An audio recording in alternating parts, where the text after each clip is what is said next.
it'll be a lot of fun. And so we're going to be talking about that on Easter. Now we're heading into Easter. So what I'm going to do over the next 2 weeks, we're going to revisit the case of the state versus Jesus of Nazareth. And we're going to look into what Jesus was doing the last few hours that he was on this earth. And it's probably going to be a little different than what we're accustomed to. It's going to be a little bit more historical. It's going to be a little bit probably more legal than it's going to be practical or inspirational. We're going to be looking at events, the sequence of events chronologically. And I realize by saying that, this may not be your cup of tea. And you're like, oh man, I'm already checked out. But my point is simply this. After a couple of weekends of this, I want you to be able to walk out saying, I know for sure, I know for a fact, I know exactly what Jesus experienced the last few hours that he was on this earth before he went to the cross. And it's going to make you appreciate what he did for you to provide salvation so much more. So if you have your Bible this weekend, go ahead, let's go to John chapter 18. John chapter 18, we're going to begin there.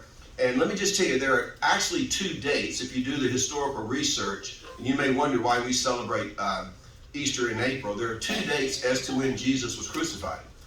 The first one is April 7th, 30 AD.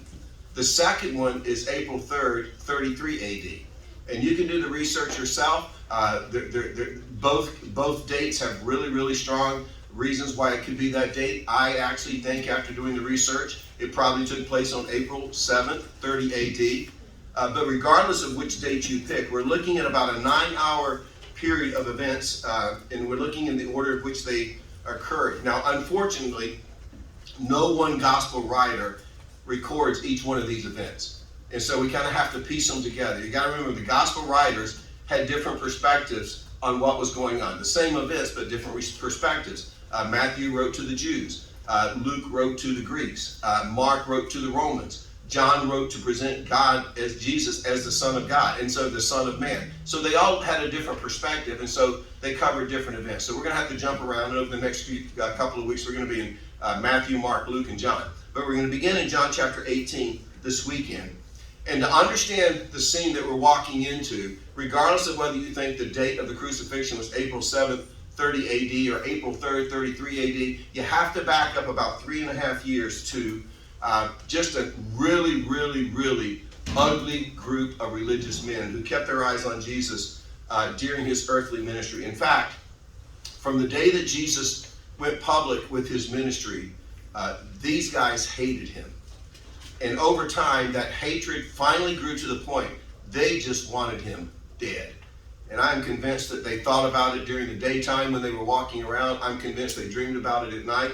It finally became a reality when Jesus was nailed to a cross. Now, spiritually speaking, although the crucifixion, we wish it would be different. Spiritually speaking, we know that it was predestined before the foundation of the world. It was meant to be. But humanly speaking, you've got to understand that these religious leaders, they put together a plan that not only was illegal, it was malicious. In fact, I will tell you this, no man has ever stood before more illegal and unfair trials and investigation than Jesus. Donald Trump may run a close second. And I just said that maybe make you smile because we have nothing else to smile about today as we get into this. But Jesus, without a doubt, faced more illegal trials than probably anyone that's ever lived. So let's think about that. Now, in order to get Jesus to the cross, and remember, that's their goal, he had to be arrested. So if you go to John chapter 18, verse 1, let's begin to look at it. It said, when Jesus had finished praying, Jesus left with his disciples and crossed the Kidron Valley. And some of you have been to Jerusalem. It's incredible to sit up on the Mount of Olives and look down onto the Eastern Gate in Jerusalem, but you look right at the Kidron Valley. Now there's a bunch of cemeteries there. There's a bunch of, I don't even know what they call them, esophaguses there, where they're buried above ground. But that was the Kidron Valley. And so Jesus goes through the Kidron Valley, and it says on the other side, there was a garden, and many of us were just in that garden a few months ago, and he and his disciples went into it. By the way, a good place for an announcement. If you want to go, we are leaving on our next trip to Israel on November 9th, and I can give you the information. And all of these things really come. I can see the fossils now. You're sitting there because you can look on the Mount of Olives in the Garden of Gethsemane, and you can look down through the Kidron Valley into Jerusalem, and you're getting the same views that Jesus had. But he walked across the Kidron Valley. It says on the other side there was a garden. He and his disciples went into the garden. And John doesn't mention it, but the other gospel writers tell us that when Jesus went to the garden, it was the Garden of Gethsemane, that he fell on his knees and he began to pray. And what did he pray? He began to pray to the Father, can this cup pass from me? Now, what was he really praying? Well, Jesus knew that he was facing the cross. And so what he was praying now is there a plan B? I mean, I know that we want to come up with this idea of salvation so mankind can be restored back into a relationship with God. And Jesus is basically praying, if there's any other way that we can get around this, we can still provide salvation without me going to the cross, let's talk about it. Now, let me just say something. I am confident that Jesus was dreading the physical aspect of crucifixion. Although he was fully God, he was also fully man. And I used to think as a kid, well, he was God. If he didn't want to feel any pain, he could say, pain be not. But you got to forget, that's not the way it was. But not only did he have the physical aspect of it, what Jesus was really struggling with, I'll just tell you, was the emotional aspect of it. Because Jesus knew that at some point while he was hanging on the cross, the Father was going to put on him the sins of all the world. The sin of every person who would ever live, every sin that would ever be committed, on the shoulders of one individual. But that wasn't even the worst part. Remember, he who knew no sin became sin for us, right? The worst part Jesus knew was that when the Father did that, the Father was going to have to turn his back on him. And for all eternity, Jesus and the Father had had nothing but a perfect, harmonious relationship. And you may remember that's why Jesus cried out from the cross, why have you forsaken me? Jesus was dreading that. And so he said, if there is any other way to get around this, let's talk about it. Can this cup pass from me? But after praying about it, Jesus came to the conclusion there was no other option. There was no plan B. He realized it was the Father's will. It was the Father's plan that he go to the cross. And once Jesus was assured of that, once he had that peace, he set his face toward the crucifixion. But what I want you to see is this is how things changed. He even cooperated with the arrest. Now, in order for Jesus to be arrested, a couple of things had to be arranged. First was the cooperation of Judas, and then the location of Jesus. And I say that because if you've ever read the Gospels, you know that there were several attempts made by the religious leaders to arrest Jesus. But Jesus somehow always eluded their grasp. But once they found Judas, once Judas sold out, once they had him on board, they were finally on their way to arresting Jesus. So Judas agrees, 30 pieces of silver, he's going to betray Jesus. By the way, 30 pieces of silver in today's economy is about $200. At the time of Jesus, it was the price of a damaged slave. In fact, let me read a verse to you. Exodus 31, verse 32. If a bull gores a male or female slave, the owner must pay 30 shekels of silver to the master of the slave, and the bull is to be stoned to death. And so basically the price for a common slave, Judas sold out Jesus. By the way, there's an old English couplet still as of old, man as himself has a price. For 30 pieces of silver, Judas sold himself, not Christ. And that's what's going on here. But once they received the cooperation of Judas, they still had to wait for the right moment. Well, Judas, he had insider information. And he knew that it was very, very common for Jesus to go to the Garden of Gethsemane to pray to the Father. It was a perfect place for the arrest. A couple of reasons. First of all, remember, this all begins to unfold around midnight. So it's night. Not only is it night, it's Passover. That means that any good Jew is in his house with his family celebrating Passover, so the streets are going to be empty. If they try to arrest Jesus and he runs, he's going to be easy to spot. That's the first thing. Second, if you look at the topography and the landscape around the Garden of Gethsemane, it just is not a place that would be easy to escape. It's surrounded by a ravine, heavy shrubbery. If Jesus ran, there's no way he would be able to navigate it. He would be easily caught. But I want you to understand, they were expecting to have to catch him. And that's why when they came for the arrest, that's why they showed up with lanterns and torches and weapons. They thought, especially with the disciples also, they were going to have a fight on their hands. So let's pick up the story. John chapter 18, verse 3. It says, so Judas came to the garden, guiding a detachment of soldiers and some officials from the chief priests and the Pharisees. They were carrying torches, lanterns, and weapons. And then if you drop down to verse 12, then the detachment of soldiers with its commander and the Jewish officials arrested Jesus. They bound him. Now, understand between verse 3 and verse 12 of John chapter 18, there are several events that take place. First of all, there's the arrival of the soldiers. And there's some question as to how many soldiers there actually were. John uses the word detachment. Sometimes it's translated cohort. The Greek word translated detachment could mean as few as 200 soldiers or as many as 1,200 plus soldiers. But what's interesting is the word commander in verse 12. It is the Greek word kiliarch. It means the leader of 1,000. So this commander is a leader of 1,000. Now, I'm assuming since the Jews did not have an army, they were living under Roman occupation, they probably hired a Roman soldier with his battalion of men. He would lead a battalion if he was a commander. That was anywhere between 600 men and 1,000 men just to arrest Jesus. Now, they knew that Jesus had a following. They knew that he had disciples. But my point is, they were expecting more than they got because they came prepared for a fight. But the next thing that stands out is the response of Jesus in John chapter 18, verse 4. It says, Jesus, knowing all that was going to happen to him, went out and asked them, who is it you want? So Jesus is in the garden praying. But you know, if you've got 600 to 1,000 soldiers coming, you're going to hear that. So Jesus hears all the commotion, and he goes out to meet them. Now understand, they weren't ready for that. In fact, they didn't even think that it was Jesus. And my guess is that this is when Judas went forward and kissed Jesus on the cheek, and he betrayed him and said, this is the guy. But it says in verse 4, Jesus, knowing all that was going to happen to him, went out and asked them, who is it you want? Verse 5, Jesus of Nazareth, they replied. I am he, Jesus said. And Judas the traitor was standing there with them. Verse 6, when Jesus said, I am he, notice this, they drew back and they fell to the ground. And I think that means exactly what it says. I think they were absolutely shocked.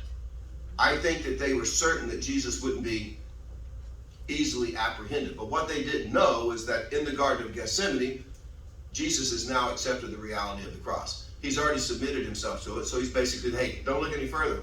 I'm the guy you're looking for. And then it says in John 18, verse 7, again he asked them, who is it you want? Jesus of Nazareth, they said. Jesus answered, I told you that I am he. If you are looking for me, then let these men go. Now, who's that a reference to?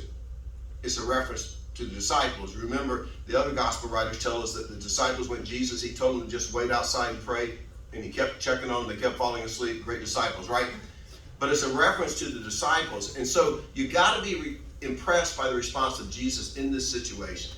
I mean, think about it. He hasn't had any sleep. It's now probably getting close to 1 o'clock in the morning. Not only that, he's gone through all of the emotional agony of Gethsemane, and it says that he sweat literally great drops of blood. And I've done some research. There is actually medical research where you can see that people under incredible amounts of stress would sweat blood. He's gone through all of that, but here we find himself literally giving himself up. But while he's giving himself up, his number one concern is for the disciples. So Jesus says, I'm your guy, let these guys go.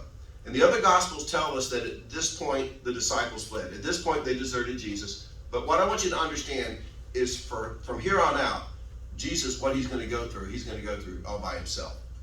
Now, there's this little brief side note where Peter, remember he said, I will die for you. If no one else dies for you, I will die for you. There's this interlude where Peter takes out his sword and he cuts off the ear of a Roman soldier. The Roman soldier's name is Malchus. Jesus even has compassion on this soldier. I mean, imagine Jesus reaching down to the ground, picking up this ear, and putting it back on the soldier.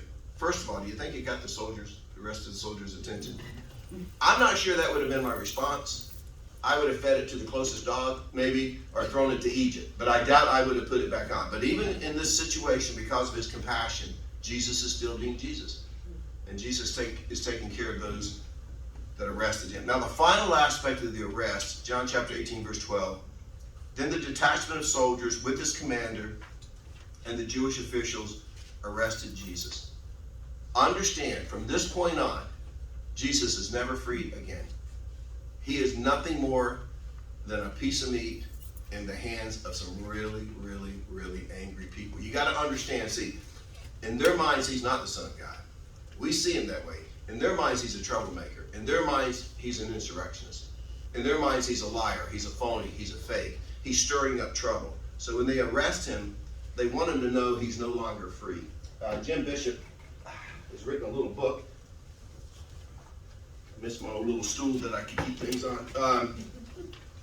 And then he's done a lot of research into this. The book is called The Day Christ Died. And he writes this: the proper manner taught by the Academy of Soldiers in Rome was to take the victim by the right wrist, twist his arm behind him so that his knuckles touched between his shoulder blades, and at the same time jam the heel down on his right instep. This was the beginning of pain that Jesus would have felt that day. I just read that to you because I want you to understand from this point on, every blow that Jesus took, he took with his hands behind his back. And you're going to see, we often think of the scourging after Pilate says crucify him. We'll look into that another time. But scourging actually was known by the Romans as halfway death. They wanted to get you as close to death as possible, so by the time they hung you on the cross, maybe you wouldn't live that much longer. By the way, there are records of people being crucified and living for up to a week. Graciously for Jesus, it only lasted 6 hours. But understand from here on out, everything Jesus is going to experience, you're going to hear it, you're going to see it, he experienced with his hands tied behind his back. Now we come to the trials. And contrary to common belief, there wasn't one trial. Most of us think Jesus went before Pilate, and Pilate said, I find no fault. Then he finally says, who do you want, Barabbas? And by the way, we'll look at that next week, and that's an incredible, interesting scene, which will definitely set us up for communion next week. But there wasn't one trial, there were 6 trials. 3 of them were Jewish, 3 of them were Roman, and it's because, remember, during the time of Jesus, the Jews lived under occupied territory. They lived under Roman rule. In the Roman world, Caesar was God. At this time, the Caesar was Tiberius. And you got to understand, just study your history, the Romans hated the Jews. And they hated the Jews because they just would not cooperate. Even the governor Pilate, that is the last job that anybody wanted, because people like Pilate, who had to oversee the Jews, they were always getting in trouble at headquarters because nobody could keep the Jews from rioting and protesting and acting out. And so Tiberius hates the Jews, and he rules them with an iron fist. But also understand, because the Jews are living under Roman rule, they're not allowed to execute anybody. If it had been up to the Jews, and if they were in charge, they would have stoned Jesus. That was their preferred method. But since they're living under Roman authority, they have to crucify Jesus. And by the way, the Romans didn't come up with crucifixion. Actually, it was invented by the Egyptians. And the Romans studied the Egyptians and figured out how to make it even. They literally perfected it as an art form in executing someone. It was established to be its most painful form of execution possible. It was to humiliate, it was to shame, and even Jesus said in Hebrews that he hated the shame associated with it. So they picked it up, so they had to crucify him and not stone him. The Jews, they could bring someone, if they thought someone was guilty of something, if they committed a crime, they could bring them as far as the Sanhedrin. The Sanhedrin was kind of the Supreme Court of the Jews. It was made up of 70 men. But once the Sanhedrin did their investigation, once they came up with the charge, they then had to carry it to the Roman authority. At this time, we know it was Pilate. And if Pilate then said thumbs down, they could take that person and they could have him executed. By the way, this is why Jesus was crucified for treason instead of stoned to death for blasphemy. And I mention that because in just a minute, you're going to see that what the Sanhedrin found Jesus guilty of wasn't treason. They found him guilty of blasphemy. But when they were carrying him to Pilate, Jesus to Pilate, they actually switched the charge from blasphemy to treason. And why would they do that? Well, Rome could care less about blasphemy. They could care less that some Jew was claiming to be some God that they didn't believe in anyway. That didn't matter to them. But treason against Rome, well, instant death. Instant death.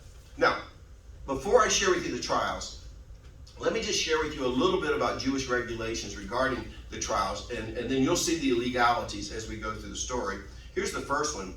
If a man was arrested for a capital crime, he could never be arrested at night. He had to be arrested in broad daylight. But if you do the timeline, Jesus is arrested probably sometime between 1 a.m. and 2 a.m. in the morning. So it's in the middle of the night. Here's the second one. If a man was arrested for a capital crime, no one cooperating in the arrest could be connected to the accused. And the reason is if the accused was guilty, it was automatically assumed, and you'll see hints of this throughout the story, that his followers are also guilty. And so under that situation, they didn't allow that. But this entire plot revolves around Judas being the inside source. So that was openly ignored. Here's the third one. No Jewish trial could ever be held at night. The law stated that it must be in the daytime. I'm reading from the Talmud, which is like the Jewish handbook. It says, the members of the court, this would be the Sanhedrin, may not alertly and intelligently hear the testimony against the accused during darkness. But you're going to see that before Annas and before Caiaphas, both of these trials were held during darkness. Here's the fourth one. The members of the Jewish court, after hearing the testimony, could not immediately act and pass judgment. In other words, they were to go home, they were to process, they were to think about the testimony, they were to sleep on it for at least a day, preferably 2 days. This is also from the Talmud. Eat light food, drink light wine, sleep well, and once again return and hear the testimony against the accused. Then and only then shall you vote. They didn't do that. You're going to see that they never left the presence of Caiaphas. Here's the fifth one. The method of voting was very, very specific. In a court, you have a jury. And one time I had to be the foreman of a jury. It's very, very specific how you do those things. It was the same thing when it came to the Sanhedrin, the Supreme Court. The Sanhedrin, as I said, was made up of 70 men, but it was set up to vote that it always went from the youngest to the oldest because they didn't want the youngest to be persuaded by how the older people who had been on the court longer. So they literally sat in a semicircle, and the high priest was sitting in the middle, and then as you went out, everyone got younger to the very ends. And then they began at the ends, and they would vote all the way in. It was very, very specific. They had to all be together. All of that was totally overlooked and ignored. My whole point is this. The whole thing was a sham. They just wanted to get Jesus to the cross. The whole thing's a sham. So we're going to look at 2 trials this morning, and then we're going to pick up the other 4 next week. But here's the first trial. By the way, the individual who's in charge of this first trial was an absolute crook. He had 0 morals. Look at what it says in John 18, verse 13. And they brought him first to Annas. Now, here's a good question to ask yourself. Why Annas? Because as you're going to just see in a second, Annas isn't even the high priest. So why at 2 o'clock in the morning are they bringing him to Annas? It says in verse 13, they brought him first to Annas, who was the father-in-law of Caiaphas, the high priest that year. So here's the big question. Why is Caiaphas' father-in-law overseeing a criminal proceeding, and he's no longer even a part of the Jewish Supreme Court? After all, Caiaphas is a high priest. That's now his job. And again, why at 2 a.m.? Well, do you remember actually twice that Jesus cleansed the temple? But there's one that we're really familiar with. You remember when Jesus, he went in and he cleansed the temple and he flipped the tables over and he set all the animals free, and you've probably seen pictures of it if you went to Sunday school, just mass chaos. We see a whole different side of Jesus. The man who was in charge of the bazaar, what they were doing in the temple, was Annas. He was the high priest at the time. He had been high priest for 17 years. And Annas, I'll be honest with you, I don't know how else to put it. He was like the boss of the Jewish mafia. And the Jewish mafia was in charge of a couple of things when it came to Passover. Now understand, the city of Jerusalem swelled by over 1 million people making their way into Jerusalem for Passover. And there were a couple of things that everyone had to do. First of all, they had to pay a temple tax. When you came during Passover, every Jew was required to pay a temple tax. That required a changing of currency. Every province had a different currency. So when you came to Jerusalem, you had to switch rates. You had to do the exchange rate to get the right currency to pay the temple tax, and the exchange rate was just off the charts, atrocious. So Annas is making money on that. Not only that, if you do a little bit of research, if you're coming from Tiberias, if you're coming from the Galilee region down to Jerusalem at Passover, you have to make a sacrifice. Most people were going to drag an animal for a 6, 7, 8 day journey. So when they got to Jerusalem, they had to buy an animal to be sacrificed, and the prices of the animal, which a Jew was required to do to make this sacrifice, they were priced outrageously. In fact, when Jerusalem finally fell in 70 AD, when it was destroyed, I cannot remember, but the amount of gold that was in the temple treasury was just insane because of this bar. All of this money, all this profit, it wound up in Annas' profit. He was a crook, but he was also the wealthiest and the most influential person in this province at the time. And I'm telling you, Annas never forgot the time that Jesus drove him out of the temple and he lost all that cash. And even though he's not high priest anymore, he's just been looking for an opportunity to get even with Jesus, and now he has the chance. So picture this. Jesus, his hands behind his back. He's standing, not in a meeting of the Sanhedrin, the Supreme Court. He's standing in Annas' home, his private residence at 2 o'clock in the morning. Everything about it's illegal. And Annas wanted to know two things when Jesus came before him. Verse 19 of John 18. Meanwhile, the high priest questioned Jesus about his disciples and his teaching. And we have no record that Jesus ever said anything about the disciples. My guess is simply this. I stated it earlier. Annas wanted all the disciples brought to trial so that they could be executed together. I'm sure he was convinced, rightly so, that these disciples, they had been greatly influenced by the teaching of Jesus. And even if they took Jesus out, they're going to have to deal with these guys who were going to pick up the torch and continue to carry his message, even make a martyr out of him, right? But you don't read anywhere where Jesus gives Annas any information about the disciples. But when it comes to his teaching, it's interesting how Jesus answered. John 18, verse 20, he says, I have spoken openly to the world. Jesus replied, I always taught in synagogues or at the temple where all the Jews come together. I said nothing in secret. Why question me? Ask those who heard me. Surely they know what I said. So understand something. That tells us that Jesus knew the law. And he knew that Annas was out of order when he questioned him. One historian writes this, under the rules of trial procedure, Jesus knew that it was against the law to solicit the testimony of any except witnesses and corroborators. Secondly, under the law, no prisoner had to undergo preliminary examination. So Jesus says, why are you even asking me these questions? Why don't you ask those who heard me speak? They know what I said. And then he says in verse 23, when Jesus said this, one of the officials nearby slapped him in the face. Is this the way you answer the high priest? He demanded. Verse 23, if I said something wrong, Jesus replied, testify as to what is wrong, but if I spoke the truth, why did you spite? Why did you strike me? What I want you to see here, Jesus is just under perfect control. So I'm just going to add a little bit of application here. When you're mistreated, anybody ever get mistreated? Just remember the control of Jesus. Isaiah said, like a lamb led to a slaughter. He was always under perfect control. I think it's significant. There's really only one disciple that we know witnessed this whole event from start to finish, and it was Peter. He describes that scene later on when he writes one of his books, 1 Peter chapter 2, verse 22. He writes about this. He committed no sin. No deceit was found in his mouth. When they hurled their insults at him, he did not retaliate. When he suffered, he made no threats. Instead, he entrusted himself to him who judges justly. And then Peter quotes from Isaiah 53, verse 9. He himself bore our sins in his body on the cross, so that we might die to sins and live for righteousness. By his wounds you have been healed. But it's interesting. I think that Peter saw the whole process, the scourging and all. He saw Jesus basically as just one massive pulp. Isaiah says he didn't even look like a man by the time that they had finished with him. I'm sure he was swollen and bruised, bloody, but he bore it all without retaliation. By the way, let me just say this out. That also tells me Jesus had some kind of physique.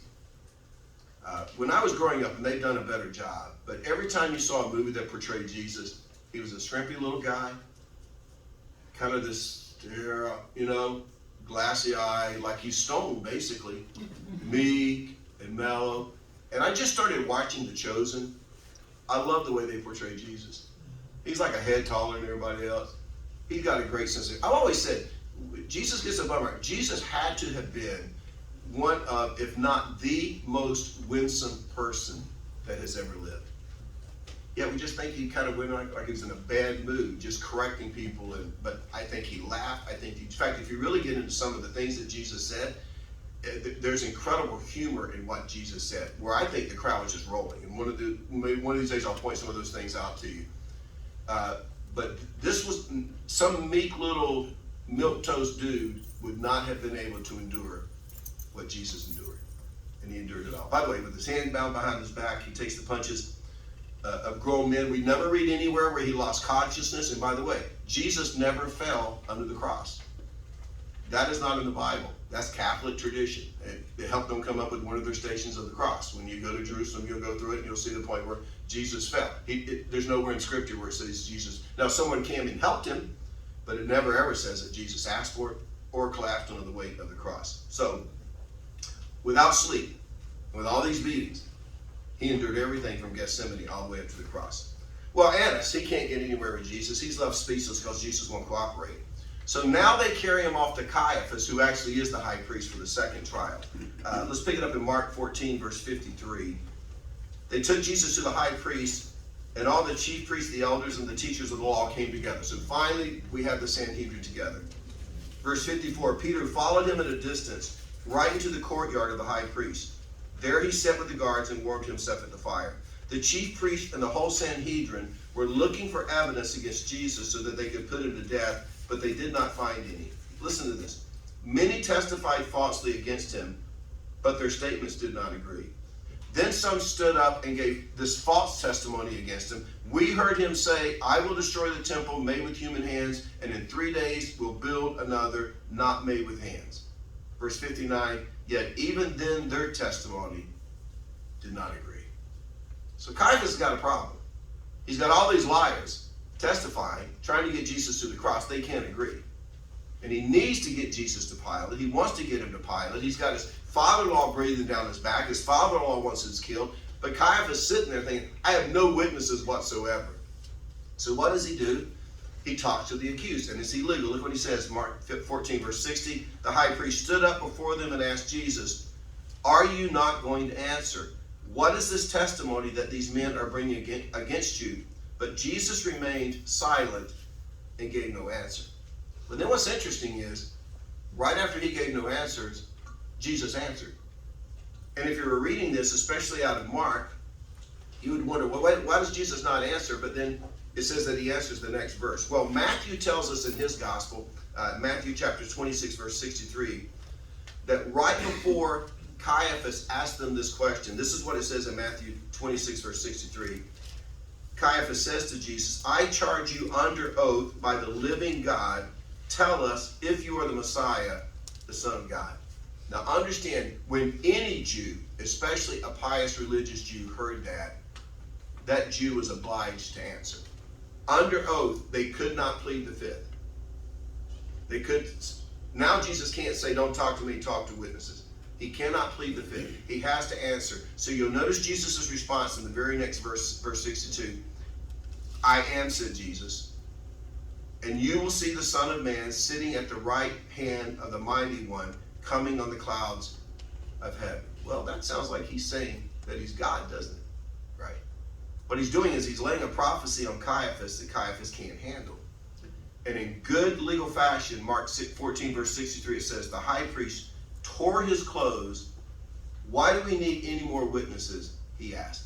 Now, why did he tear his clothes? Well, the Talmud, go back to the Talmud, said when a moderator, whenever he heard blasphemy, he was to publicly disagree with what he heard by tearing his clothes. It was his way of protesting. And so it says in Mark 14, verse 63, the high priest tore his clothes. Why do we need any more witnesses? He asked. By the way, isn't that a nice out? Since we don't have any witnesses, do we really need any more? You know?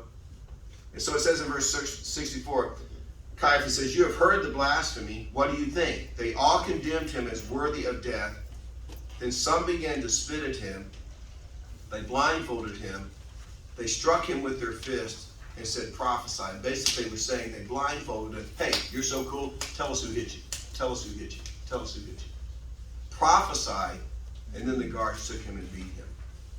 But one historian writes, and this is Josephus, he writes, the judges came down from their seats and walked up to Jesus and spat in his face. Others in the crowd clenched their fists and hit him. He said nothing through some of the blows caused him to double over. For such highly placed, respected leaders of Judaism, these acts of indignity are most degrading. And then it says in Mark 15, verse 1, very early in the morning, the chief priests with the elders, the teachers of the law, and the whole Sanhedrin made their plans. So they bound Jesus, led him away, and handed him over to Pilate. And we'll pick up with Pilate next Sunday. By the way, it's really interesting, and I'll say more about this next week. Pilate's the one that really gets the bum rap. As I said, most of us are familiar that Jesus went to Pilate, and eventually Pilate said, take him and crucify him. Pilate's the closest thing he got to a fair trial. And you'll see that. You'll see that next week. So that came from the Romans. Well, and there's really no way to, I told Shannon, to really end an incomplete message, except say, hey, I hope you'll come back next week, because we'll look at it next week. I will tell you this, it only gets more illegal, and it only gets uglier, up to the time they send them off. But what I want to remind you as we wrap it up, especially as we get ready to take communion next week, as we hear this and understand what Jesus went through, that's what we deserve. We deserve the spit in the face. We deserve the angry voices. We deserved eventually the nails. It was our sins that he bore, not his. It was our place he took. And we're the guilty ones. And so what we're studying, we're understanding, Jesus loved us so much. That's what he did for us. I love what Paul said in Romans chapter 5, verse 8. He proved his love for us in that while we were still sinners, while we didn't even want to have a relationship with him, he still gave his life for us. When I was growing up, there was a hymn we used to sing. Jesus paid it all to him I owe. Sin had left a crimson stain. He washed it white as snow. And as we head into Easter, I always say what a shame it would be to go through and celebrate Easter, but yet not really personalize what it means to you. And I'll go back to what we learned when we talked on grace. When Jesus died, he paid for the sins of the whole world. You know what that means? That means as you sit here today, whether you believe in him or not, he's already paid for your sins. He's already paid for it. That's not even the issue anymore. The issue now is, are you going to believe that he died and paid for your sins? And if you never made that decision, wow. You don't want to come out the other side of Easter and say, what a great celebration, had some peeps, went on an Easter egg hunt, even got a new shirt. By the way, I got a new shirt. I'm not so excited. But I missed the message of Easter. Don't miss it. You got to believe. You believe in your heart, Paul says, Romans 10:9, you will be saved. Any questions this morning? I know it's a heavy topic, but any questions this morning?